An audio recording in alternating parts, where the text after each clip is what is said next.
What's up, guys? We are back for the Wednesday night Fourth and Wrong daily episode.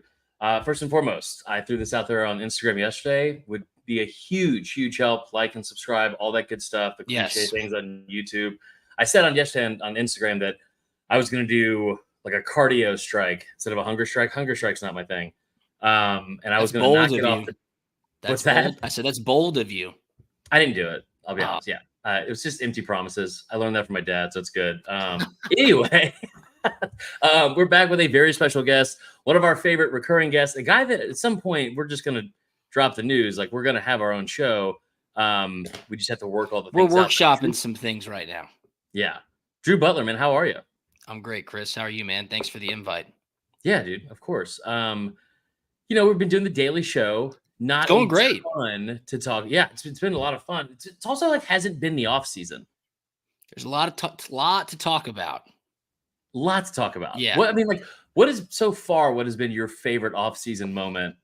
Like whether it be social media or college football in general. I like everybody getting really fired up about the kickoff times yesterday. That was great. Yeah. That was like, all right. I was in a meeting and somebody was like, what are the kickoff times again? And I even got emotional. They were like, damn, you're ready for football to start. I was like, oh yeah.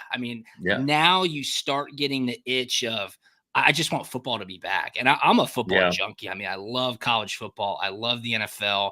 My wife hates Friday nights in the fall because, like, when we're at home, I've got high school football on the TV. I'm watching football 24/7. So end of May and then June rolls around and you just have that itch that needs to be scratched. And that, of course, is football. So yesterday, with the kickoff times being released for week 1 and everybody freaking out, that made me happy. I was like, we're getting there. We're getting there for sure. Yeah, honestly, I didn't think about this, but like, because I used to always gauge it like, okay, we have off season, and back in the day, it used to be you had your window for February signing, then you had spring practice, then you had magazine season. We're close to magazine season. Yeah. Are you a Phil Steele guy? Obviously. Oh yeah. So I've been a Phil Steele guy for a while, and let me just say, the first thing I do when I get my Phil Steele magazine is I flip right to the Who Follows Phil Steele pages. Yeah. And I have not yet cracked the @Drew Butler on the Twitter page. It stings a little bit every year.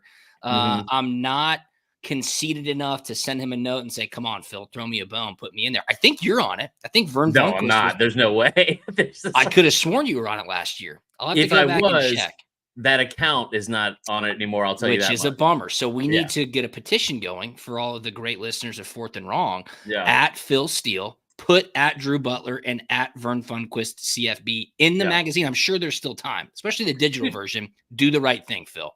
He's a good dude. Like he cracks me up for a number of reasons, because the Phil Steele thing is like, one, he doesn't look like a football guy, right? Right. He's very much he looks like who I thought Tommy Mansky would be with the name Tommy Mansky, but somehow still involved in sports. Okay.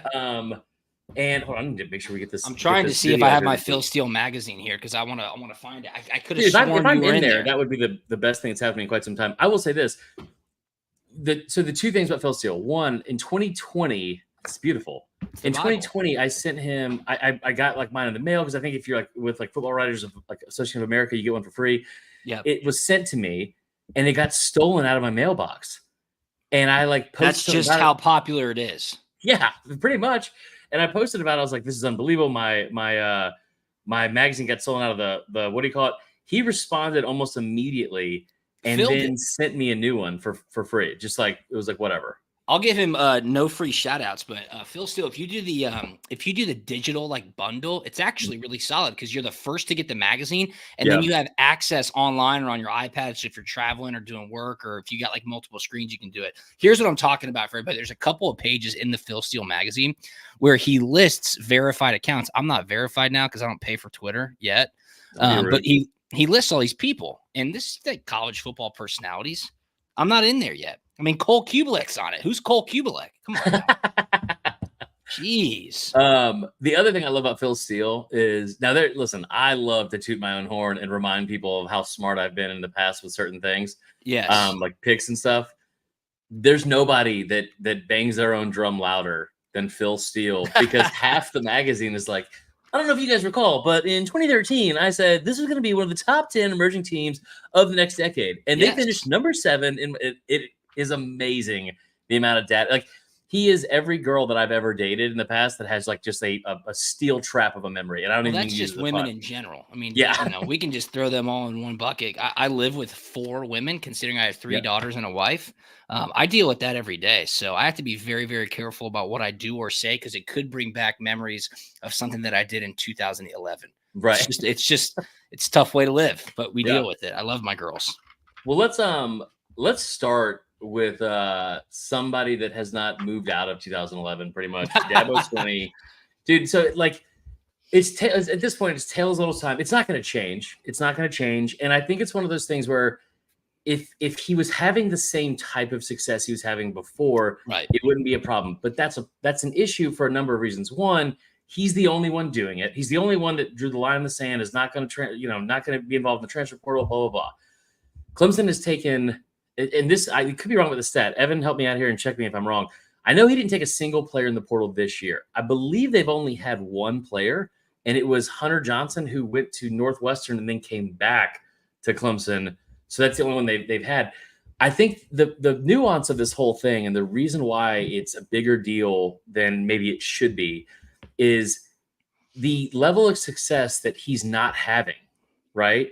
Yes. He's going up against everyone else that is in the portal, that's an elite program, and he's also going up against his own success, which was an elite level of success. The guy played in 4 national championships in 5 years, beat Bama twice. Yes. But he's just dug his heels in on this. And the quote today is one of the dumbest fucking things I've ever heard. It's quintessential Dabo is what it is. And it makes you laugh because I will give him credit. Dabo is unapologetically Dabo. And there is a lot to be said for that. And I can say that from experience, because when people ask me about playing for Coach Mark Richt, the first thing I always say is that now, being out of the game, being a father, working, like just being a 35-year-old with kids and having a job, I am so much more appreciative looking back and knowing that Coach Richt was always the same guy, whether it was pregame, postgame, whether it was during a 4-game losing streak or during a 10-game winning streak. Coach Richt was always the same. And like, you get perspective and you gain perspective through time. And I'm like, wow, because you see other coaches where you can go, that's pretty fake, or you hear things and you go, I would not want to play for that guy. Right. Dabo is unapologetically Dabo. And when he says, quote, every player is technically a transfer, we just signed a whole class of guys transferring from high school. Like, that's funny. On its face, that's actually funny. Is he intending for it to be funny? Absolutely not. He's being serious. That's what he believes. But to your point, Chris, he set the bar so high at Clemson. I mean, he broke through every glass ceiling that was out there. He slayed the giant that was Saban. They were perennial college football playoff and national championship teams, having won multiple national championships. You have to adopt and adapt to the times. He just hasn't done that. There are ways to do it, right? Like, those guys from Georgia, Malachi Starks, said Kirby comes in and says, if you want to leave, that's fine. We will replace you. Like, there's ways to address this new era of college football rather than just throwing the blinders on and being like, I like my guys. I'm not interested in the transfer portal because, and here's probably what frustrates most Clemson fans. Clemson's a great place. People would want to go there. People would put Clemson top 3 in their transfer portal destinations. And you could pick off guys to immediately make impacts and then not have to worry about losing to Duke, not have to worry about, losing those games where you're looking back now going, we should not have lost that game. We need the type of talent to fill these holes that we have. And now you can get that talent in the transfer portal. And he's like, thanks, but no thanks. And here's one of the issues I have with it too, is that I saw somebody say this today online, and they compared it. I think it was a Georgia fan. It was like, it reminds me a lot of Mark Richt. And yes and no. And I think that it's great to be so open with your faith and talk about, like, this is what I believe. Because in this day and age, whether you believe you agree with it or not, it is. I love the fact that you always have red wine on the show. It's in this day and age, it's refreshing to see somebody that is so comfortable in their own skin, considering like the hate that he's constantly getting.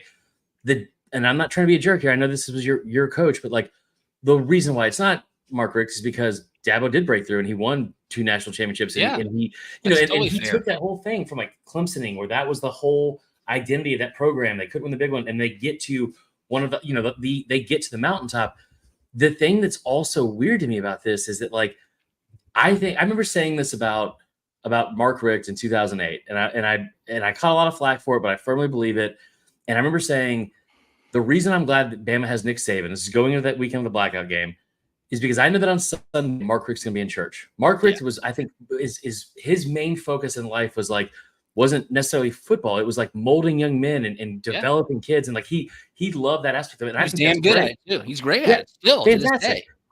I think that Dabo is stuck in this mindset of like 1980s type of coaching where it's like, you don't have to. Winning's not everything. Like, come to Clemson. We're gonna. Sometimes we might have a down year. We're gonna win 10 games every year. We're gonna be in contention. We're gonna have a great time doing it. Like, people might not get it, but we're like, we are Clemson. This is what we're gonna do. And if you don't like it, you don't have to be a part of it. But this is just what we're doing.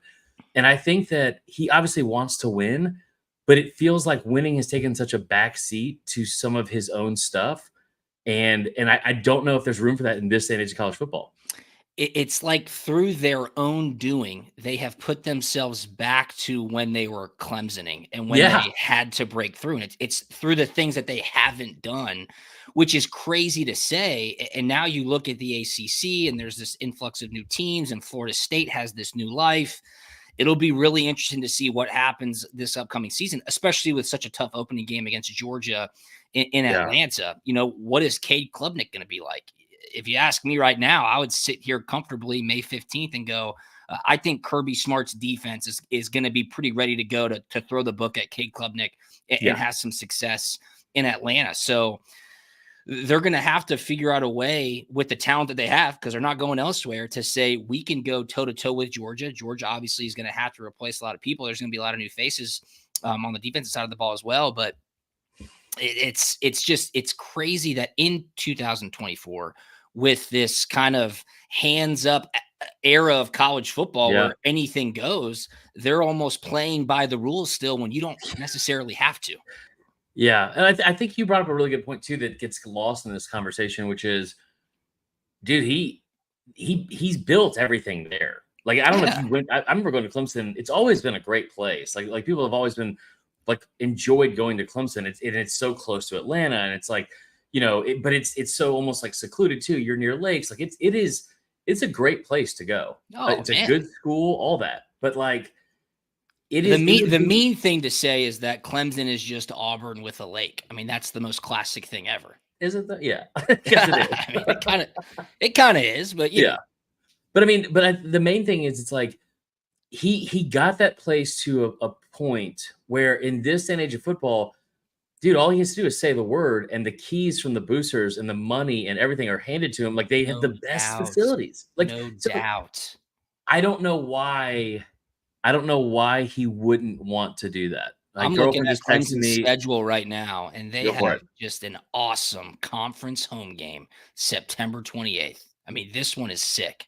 Stanford at Clemson, September 28th in Death Valley. Welcome in the Cardinal, new ACC, Stanford. I mean, that's just crazy to me. But dude, Florida State at Florida State, and then they don't play Notre Dame this year. So no Notre Dame this year. I mean, their schedule is pretty light. Open with Georgia, at Florida State, at Virginia Tech. Some people were thinking Virginia Tech might have a little resurgence this year. And then, home to close it out versus South Carolina. Listen to these opponents. Dude. Georgia, App State, NC State, Stanford, Florida State, Wake Forest, Virginia, Louisville, Vatech, Pitt, Citadel, South Carolina. That's pretty favorable for the Clemson Tigers. 1,000%. Yeah. And here's the other thing too. They're in a situation where they have, and I'm trying to pull up another one here too. It just shows you where we are in this day and age of football that I kind of hate. But because I'm pretty sure SMU and Stanford is like the final game of the regular season or something stupid in the ACC. I know that Utah closes rivalry weekend. Utah closes with Big 12 foe UCF on the road, and that is the most depressing thing. Sick, dude. Hell yeah, bro. I mean, Orlando's gonna be lit. I'll tell everybody, I don't know if you've been following Ross Dellinger's excellent reporting at Yahoo Sports. Ross is an awesome college football writer, and he's just on top of what industry leaders are calling the most consequential 2 weeks in the history of college athletics with really what's going to happen with NIL and revenue sharing and XYZ. I am very confident in that we're moving towards two super conferences. We're moving towards the Big Ten and the SEC. You're hearing rumblings of the ACC schools wanting to get out. You're hearing rumblings about the SEC possibly talking to the likes of Kansas and What seeing is what they're that? up to. I'm just saying, follow the money. Follow the Yeah. money. You think the SEC wouldn't, bear crawl through the desert to get KU basketball in the fold? I mean, that would be unbelievable. And if you want to talk about a true rivalry, it's KU versus Georgia basketball. Let's go. Okay, I thought you were going to actually make a good point because Kansas, Missouri is one of the more underrated rivalries. I've been to one of those games. I've been to one of those games in Columbia, Missouri. My former roommate, Logan Gray, who is a backup quarterback, and then he made his bones as a great punt returner at Georgia as well, from Columbia, Missouri. We went back one weekend. This is when Mizzou was still in the Big 12. And we went to a KU versus Mizzou basketball game, and it was sick, dude. Missouri's basketball arena, it's like an NBA arena. It is insane how nice it is. Holds like 16,000. Like, see, people forget, like, I always say this, like, people treat Mizzou like they are Vanderbilt with a fake ID, but they are a really, because they're a really good school, but they are also like they've had some good history with athletics and all that kind of stuff. All right, moving on from Clemson. I think that's, it'll be very interesting. I do, like, last thing I'll say when we talk about the schedule, I wonder if when they play Georgia, I think they're going to get stomped. Like, I think that because Georgia, Clemson, and you can make the case like 2021, that like 10-3 game or whatever it was. Like I get that that's not that long ago, but like Georgia with a chip on their shoulder, coming off of last year with all the returning firepower, and you get both coordinators back. There's so much continuity in that coaching staff. I just think that's going to be a tough one to an uphill battle after that. It'll be interesting to see if they can keep it close enough, because if they get embarrassed like Oregon did, like 49-3, that's going to be tough to sit there and say, like, if you have 10 wins, like, why would they make the playoff?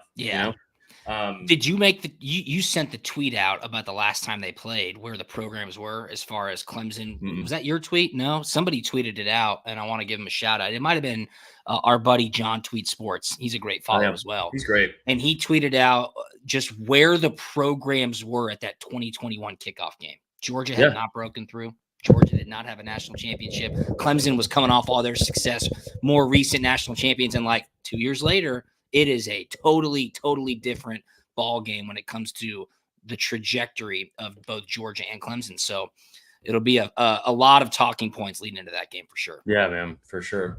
All right, something else I want to talk about. This is something I saw this today, and I think that you could add some context. By the way, you have time. I know we're already at 20 minutes, which okay. So somebody brought up this today, and it's specific to Alabama, but it got me thinking about like some of the position units and people, teams, whatever, that have the most to prove going into 2024. So I'll let you think on yours. I think the few that popped up right off the bat: LSU defensive backs, right? That the secondary, and then LSU defensive line, for two reasons. LSU statistically had the worst defense they've had in program history, which is saying something, because 2020 was also historically bad. 2021 was not great either, but like that secondary, that it's very a proud tradition, that program, DBU, all that kind of stuff. They need to make a major step forward. They bring back Corey Johnson, all that kind of stuff. I will say the other part with the defensive line, the reason I would even include that on there is because they were also bad last year. They weren't as bad. Like, they were probably the best unit on that defense, but they had 3 guys go to the NFL. And Brian Kelly said flat out, like, if we're only going to target one position in the portal, and it's going to be defensive line, and they didn't get anybody. So they better have, their shit together come fall, because it's not like games are won and lost in the trenches. In the SEC. It's just a fact of life. And there's no other way to think about it or look at it. If you look at how Georgia has built their dominance, it is through the offensive and defensive lines. And when Georgia's defense when Georgia was, one of the most historically, statistically speaking, defenses in all of college football, they were led by their defensive line. And it wasn't just 1 or 2 players. It was 10 guys. They were just rotating guys. Right. These 4 and 5 stars, and they're developing through the season, and they're staying fresh. And now even more so with how many games these guys are going to be playing, with the national championship being in late January now, it is a true battle of attrition. So it's not about just having great talent. It's about having real depth and being able to keep these guys fresh all season long. It's no different than the NFL. I mean, the NFL, it's like when the calendar turns to November, you start to see teams break away. And then when it turns to December, it's like, all right, we've got to catch stride. Playoffs are coming up. That's just how it works. It's not going to be that much different in college football. And we talked about this last time I was on the pod. There's 12 playoff teams now. I mean, you're going to have a pretty good idea of which teams are going to be in the hunt to make it to the playoffs. And you'll start to see teams jockeying later on in the season to position themselves in the rankings. I mean, I firmly believe that to be happening. And it's in contrast to how we've looked at college football in the past, where that last week of the season, conference championship weekend, like that's it. Either you win or you're out, like Georgia last year. They lose a 3-point game to Alabama on a neutral site in the conference championship, and they are crumpled up and thrown into the trash. Crazy. That will not be happening this year. Dude, to this day, because you know my entire feelings on those two teams, it didn't hit me until after they even made the announcement on Sunday. I was like, oh my God, Georgia got fucked. I was thumping on social media going, this is what's going to happen. It's going to be a travesty. They will not even consider the Georgia Bulldogs, which is just a joke. And that's what happened. And of course, Georgia had a chip on their shoulder going up against Florida State in the Orange Bowl. God bless Keon Coleman saying if they played their guys, they would have beat Georgia. I mean, that's a conversation for another day, but or you know what, Drew? It's not. Maybe it's time we all let it go. Because every time I get on Twitter, it's like those two fan bases. FSU, man, I've gladly and luckily not had to be a part of anything Florida or Florida State or Miami related, because that is just, I mean, it embodies the state so well. It is just a lawless swamp of people I don't want to be around, and it's terrible. Anyway, back to the topic at hand. So yes, please. Position units that need to prove themselves. Right. So we talked about LSU D-line, right? Keeping in the same vein with what we talked about the trenches and how cliche it is, but how very true it is. Texas and OU coming into the SEC, I think that'll be very interesting. OU's done a really good job of being able to, like, honestly, they've always done a good job being able to recruit good offensive linemen and defensive linemen. Texas in the past couple of years has put a really, really good couple classes together on the offensive line, bringing 2 5-stars a couple of years ago. So that'll be interesting, especially because Texas loses, 2 D linemen to the NFL draft, and one of them was like the Lombardi Award.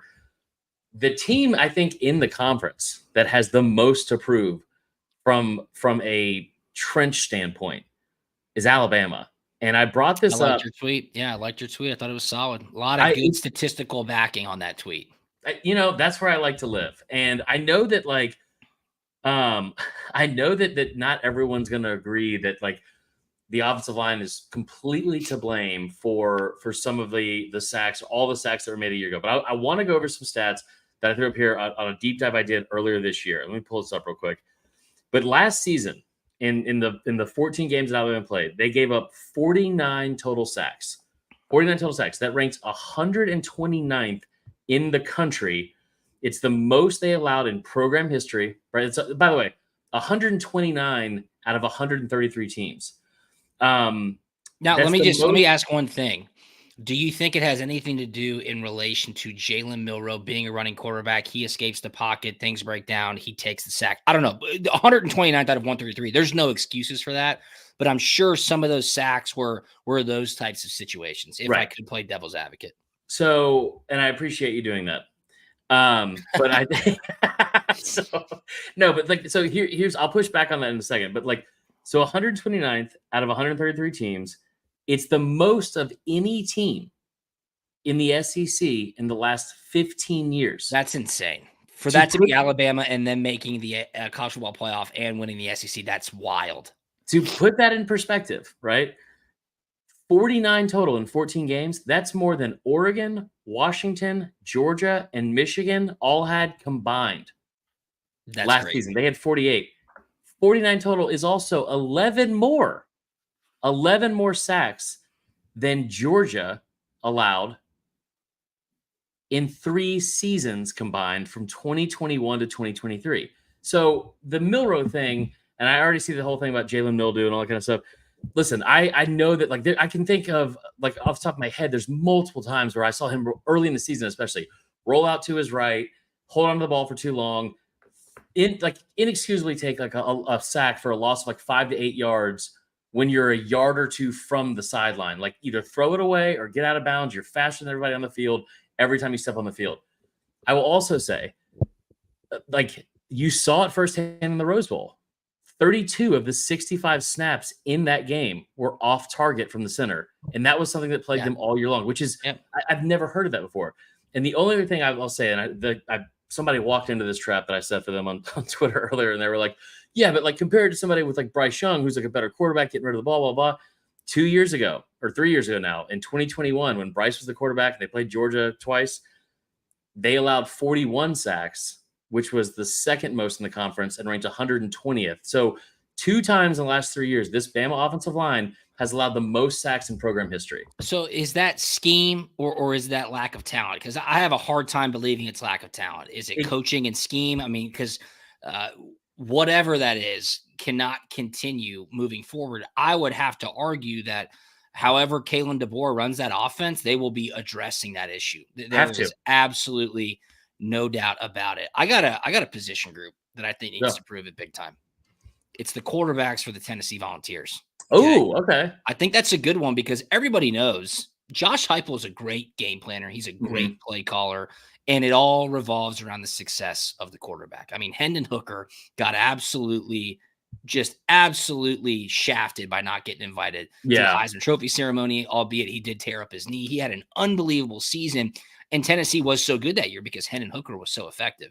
I think everybody probably had a couple of question marks around Joe Milton. You knew it was going to be a step down. Everybody knows he's got an absolute cannon for an arm. Right. But Nico. Is Nico going to be the guy? I mean, there is a lot of expectation for Nico Yamalevea. I need to get that name right. At some point we have to lock that down. Amaliva. I have no idea. Yeah.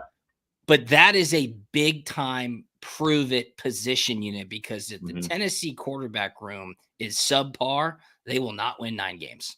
That is just a matter of fact. I don't disagree with you because it's not like they got one of like the benefits of the easy scheduling. Also, if you're just joining us, I know a few people in the chat. Dude, really appreciate you staying on here. This is big, like we always do. This is somehow turned into the 15 to 20 minutes, turned into 30. And I really appreciate it. But no, I think you're right. I will say this. It's an interesting situation because you look at Heupel and you think about like I did a deep dive on this, of course, like not that long ago, and put together way too busy of a graphic with every single first year stat or a stat line for his starting quarterback since he's been at Mizzou with Drew Lock. And in that time, he's had Drew Lock, Dylan Gabriel, Mackenzie Milton, Hendon Hooker, and then Joe Milton. And Milton brought those numbers down a decent amount, but the average numbers aren't anything crazy, you would think, for like the type of offense they seem to run. But I think that people going into last year, especially, you had Hendon Hooker, 58 touchdowns and 5 interceptions in 2 years. Statistically, that he was the best quarterback they've had, including Peyton Manning, like since I've been alive.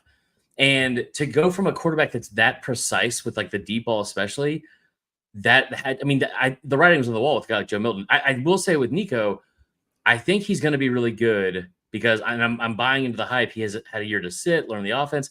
That receiver room is also probably the deepest and most talented they've had in well over a decade. Yeah, another guy. This is not exactly a unit, but more so a player. We talked about him last time as well. Luther Burden, show me something. And, everybody's saying he's this legendary wide receiver. All right, go take over a football game. Win a football game because of your talent. I want to see that because Cody Schrader was a total stud a year ago. I was a huge fan of him. But Luther Burden's a guy I would want to say, prove it. If people are saying you're a top 5 draft pick, you have to be a true baller, like a Marvin Harrison Jr. type baller to be a top 5 NFL wide receiver draft pick. Going back to Tennessee one more time. This is just a funny story from last year. Yeah. So Georgia played Tennessee late. It was in Neyland. Georgia's defense was going through this weird rut where teams would just score first. It was almost like they were just walking on air. First 15 script, they'd go downfield, they'd score. So one of my very close friends, Tony Morelli, huge Tennessee fan. Yeah. So we're texting all morning, and I'm like, you know what? Tennessee's going to score first. Who's the first player that's going to score? Let me get on into my app. Let me make a little wager. Georgia's going to win. They'll score first, though. Don't worry about it. He's like, Jalen Wright. I'm like, perfect. Love it. Going to my app. It's like 3:20 p.m. I'm sitting in my basement. I got a cold beer. I'm ready for this game. Punch in Jalen Wright. Pretty juicy odds. I mean, first touchdown odds. It's like you're plus taking a 550. shot. Yeah, you're taking a shot. It was more than that. I can tell you that right now. First play of the game, Jalen Wright, 75-yard. I'm in my basement. Woo! Georgia's down 7-0. I go to my app. I forgot to put the bet in. No. My stomach, I was like, maybe that's the whole show that we end up doing together. To put the bet in, dude. It literally, like, I was on my couch like this. You know, like it's the meme of the guy from the show Narcos where he's just sitting on the bench, like looking out. Like that was me. My wife was like, "Are you okay?" I was like, "No, don't talk to me." Dude, that is. I will say, I remember doing another deep dive, and I got another one on deck to talk about with Luther Burden. But Tennessee to score first in going into last year's at the start of the season, they had scored first in 27 of 32 games under Josh Heupel, and that's great game planning. I mean, give him credit. That's exactly what that is. The dude can dial up plays, and when you look historically, the past 3 seasons, these quarterbacks are chucking bombs to wide open receivers. He sees something on film. He schemes up these routes. He's like, we're going to trick this safety. We're going to get this linebacker to look off. You will be running downfield. Just throw it within 15 yards of him. Yeah. And that's what they do. I mean, he is a very good play caller, no doubt. I mean, Pete Golding could not fucking figure it out to take a safety off of Jalen Hyatt, who had 5 touchdowns that one game. I will also say, and TriStar brings up in the comments here, Brew McCoy, I think coming back from a leadership standpoint is going to be great. Mike Matthews, the 5-star from Parkview, my old stomping grounds. I think I think they're going to be good. Fun fact for you that I just remember this off the top of my head. I mean, these last 3 years at Georgia are the best 3 years in a row in program history. Probably, like, no, it would have to be, including 80 through 82. Mm-hmm. Tennessee has scored first in every game they played against Georgia the last 3 years. Twice they scored a touchdown. Once they scored. Yeah, let's keep betting on it. Going back to the Luther Burden thing, and we'll try to wrap this up here soon. You brought it up. You said take over a game, and I know he was hampered by injuries a little bit in the second half of the season. But here are the numbers on Luther Burden through his first 6 games versus his second half of 7 games. Okay, he had 54 receptions in the first half. He had 32 in the last 7. Right. Touchdown receptions in the first 6 games. He had 5. He had 4 in the second half, so not a lot of drop off there. 100-yard games, 100-yard receiving games, okay? He had 6 in his first 6 games. He had 1 in the last 7. 7 receptions or more in a game. He had 5 in his first 6 games. He had 1 in his last 7 when the competition picked up. The first 6 games, they played 2 ranked opponents. They played 4 at the back half of the season. And his receiving yards per game went from 132 to 59.9 in the second half. So that is like, I understand he was injured, man, but like that is I think you're right. I think that's a position that they're deep there, but he's the guy that has to be the guy. Sticking with wide receivers, we do have to mention Georgia's wide receiver room. I think it's the most versatile with talent in a long time. And the reason I say that is because you have guys returning. I'm looking at the roster right now, of course, led by Dylan Bell. I think Dylan's a great player. He's versatile. I call him Debo Bell. He reminds me so much of Debo Samuel. But then guys returning, Dominic Lovett, the transfer. Ra Thomas is still there, the transfer. Now you have Arian Smith, one of the fastest guys in college football. He can take the top off of defense. London Humphreys, the transfer from Vanderbilt, who gashed Georgia for a big touchdown a year ago. Man. No doubt. And then you have Colby Young, the tall, lanky kid who transferred in from Miami. So you look around and you're like, wow, you've got the slot receivers. You've got the reliable guys. You've got the guys who can go across the middle. You've got the guys who can take off the top of a defense. And then you pair them with the unicorn of Carson Beck. And why I say he's a unicorn, he is a 5th-year senior. He's been at the same school. He started a year ago. He's got his same offensive coordinator and play caller coming back. Yep. This is the last time this might happen in the next 15 years of college football. I'm just telling you that right now. It's crazy. And to his credit, he probably looked at the draft class that was coming out and was like, you know what? I can better my situation a year from now. He made the right decision, I think. And now he has this embarrassment of riches of talent at his disposal. Pair that with Trevor Etienne, who is a baller, who is a Mhm. certified and proven SEC star. That offensive line has tons of talent. Like Georgia's offense is going to be something serious this year for sure. The only thing I think of in Georgia's offense every single year, like from an issue standpoint, when somebody asks me like what are the flaws going to be for Georgia?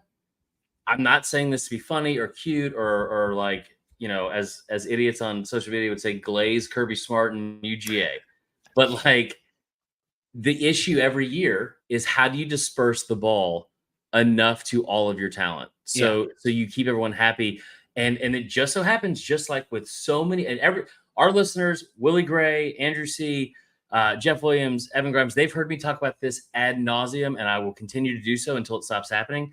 But just like with almost everything else that this guy does as a head coach, Kirby Smart is also the best at, and his program is the best at distributing the football to multiple players. Like the amount of times they have, 8 different guys with at least 1 to 2 receptions in a game. It's astounding. And you're still able to put out guys like Brock Bowers and Ladd McConkey and all that kind of stuff. It's really been impressive. So I think the way that they combat that from like that locker room standpoint of keeping guys happy, of like setting the expectation of here's how we're going to disperse the football, is that they can directly point to previous success and saying, this is how we're going to do things. We are a pro style offense. We are going to establish the run game so that we can throw the ball. And then when we throw the ball effectively, we'll go back to the run because it's going to be available to us. And then when we are chucking it deep, we're going to work the short to intermediate and get the tight ends involved. Like they have the system, and to their benefit, they have very successful previous results to say, this is what we're going to do. If you don't like it, don't come here. Hey, if you're a 5-star running back and you don't want to carry the ball 30 times a game and you want to stay fresh and still develop and go to the NFL, come here. Like that's just what they do. Yeah. And in this day and age of college football, it's helpful because you get that immediate buy-in and people are like, hey, I'm going here because I know what the next 3 to 4 years are going to look like. Right. No, I think it's a great point, man. It's a great point. I think the only other thing too I'll say from that is like, one thing he's been able to do with the talent, like they have elite talent everywhere, right? They have elite talent everywhere. And everything that he's been able to build from the offensive standpoint has almost been surprising because it's like he's a defensive minded guy. Like because basically I feel like Kirby goes into a game, it's like, can you get me 17 points? Because like the defense can do it. But there's no better example of what you just said about like the way they can game plan. I will never forget this in 2021 when they're playing Kentucky. It was the home game against Kentucky. Chris Rodriguez, I think Kentucky was ranked. I love Kentucky. I just love it because you hate them. I love their false sense of reality. Mm-hmm. I love their 4-0 starts. I love when they say Benny Snell is better than Herschel Walker. I mean, I love it because they are so delusional. And every single year when Georgia throttles them in football, it is that next Sunday, it's basketball season in Lexington. It is like clockwork. It happens every year. I look forward to it. Hey, Brock Vandagriff, great guy. I know by all accounts from what I've heard, Georgia was so supportive of him. They wanted him to stay. They wanted to make sure he got put into the best situation. It happens to be at Kentucky. I think they play in week 3. I think that game is in Lexington. It is, yeah.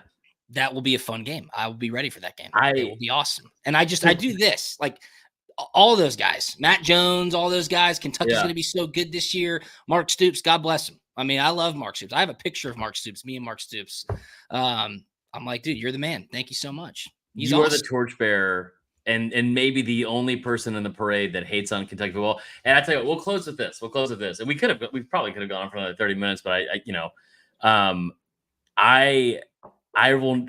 The first time we ever did a 4th and wrong. This is a true story to everybody in the chat. First time we ever did a 4th and wrong, and I'll look up the graphic I made on Canva, 2021. I was at Rich Janowski's basement, my old what do you call it, home. Shout out Rich. And I remember doing the show with you about Georgia, Kentucky, because for whatever reason, it's a 3:30 game on CBS. Of course. I had you on there, and it was the actual debut of the old 4th and wrong. I had a makeshift graphic that I made for it. We did the show, and I will never forget talking to you about it.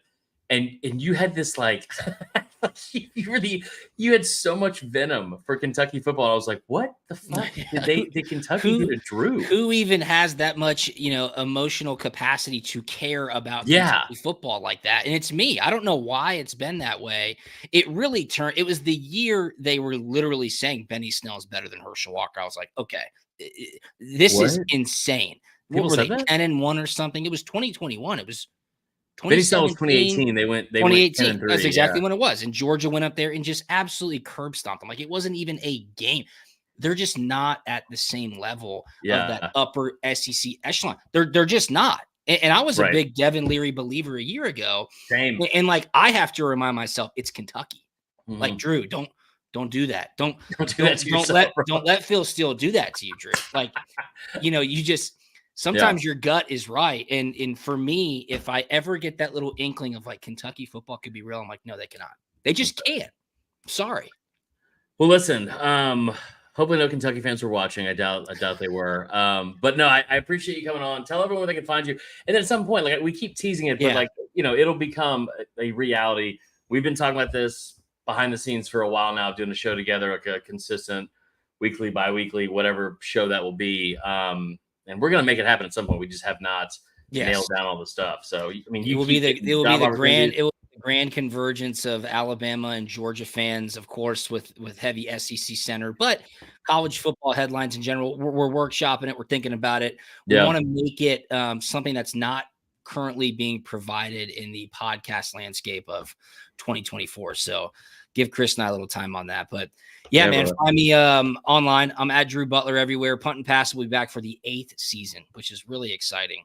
Coming up this fall, so we'll start dropping podcasts here throughout the summer. I'm on the radio in Atlanta too on 92.9. The Game with Steaky.